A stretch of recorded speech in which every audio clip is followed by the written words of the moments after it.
Praise the lord.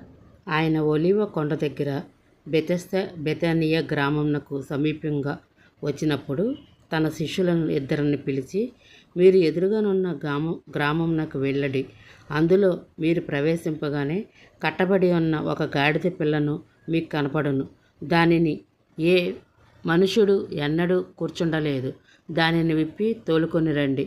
ఎవరైనాను మీరెందుకు దీన్ని విప్పుచున్నారు మిమ్మల్ని అడిగిన ఎడల ఇది ప్రభువుకు కావాలనని వారితో చెప్పి వారిని దాన్ని తీసుకురమ్మని వాళ్ళని పంపిస్తాడు. వారు యేసయ్య చెప్పినట్లే వెళ్ళి ఆ గాడిద పిల్లను విప్పుచుండగా యజమానుడు, మీరు ఆ గాడిద పిల్లను ఎందుకు విప్పుచున్నారు అని వారిని అడుగుతాడు.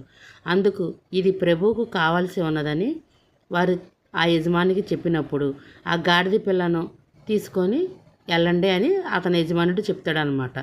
అప్పుడు ఆ గాడిద పిల్ల తీసుకొచ్చినప్పుడు యేసయ్య దాని మీద కూర్చున్నప్పుడు అక్కడ ఉన్న జనులంతా బట్టలు వేసి యేసును దాని మీద నెక్కించి యేసయ్య ఆ గాడిద మీద వెళ్తూ ఉండగా, ప్రభు పేరట వచ్చు రాజు స్తుతింపబడును గాక, పరలోకమందు సమాధానము, సర్వోన్నతమైన స్థలములలో మహిమ ఉండును గాక అని జయము జయము అని దేవునికి స్తోత్రము చేయ సాగిరనమాట.